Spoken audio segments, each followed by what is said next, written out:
The ability to effectively communicate science and factual data has never been more important than it is today.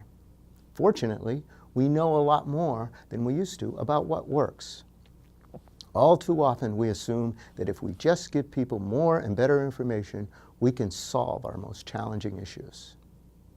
While this is important, it's only part of what we need to consider if we are to be effective communicators and educators.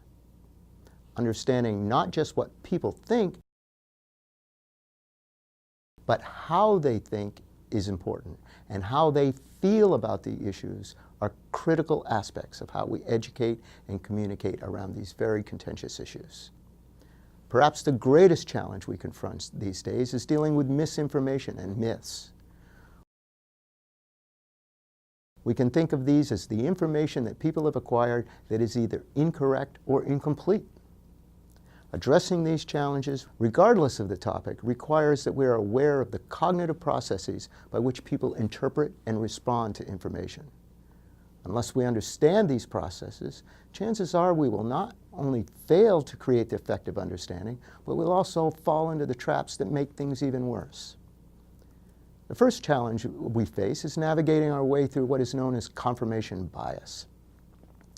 Decades of social psychological research has identified that our propensity, when confronted with information that challenges our preconceived notions, to not only not change our preconceived notions, but to harden them.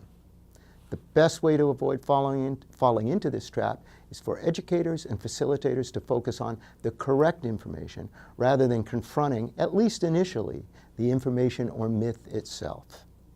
Because the way we respond to information is deeply rooted in how we feel about an issue, as much as it is about what we know about it, we are far better off at doing our best to avoid triggering this response in the first place. This also allows us to avoid challenges of perceived challenges to people's values, identity, or previous knowledge. While it may not always be possible to avoid taking on misinformation head-on, we are well served to focus on the correct information first so that we don't create unnecessary biases or barriers for our audiences. We also want to pay attention to how we frame information. We are providing and being careful not to use words that might trigger automatic responses or be interpreted as showing disrespect for their previously held positions. The second important trap we want to avoid is what is often called overkill backfire.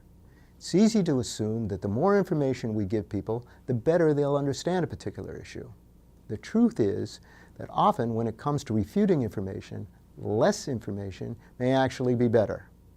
This is not to suggest that withholding information is good, only that we pay attention to how much we provide at any one time and in what order. James Cook, in his Debunking Handbook, states it succinctly: a simple myth is more cognitively attractive than an overly complicated correction. Many effective communicators know this already. It simply means being thoughtful about who our audience is.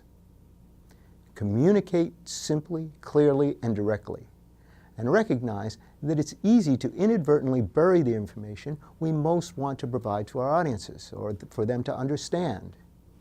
These two considerations, recognizing the risk of confirmation bias and avoiding overwhelming our audiences with too much information, are as true for face-to-face communications as they are for print and digital communications.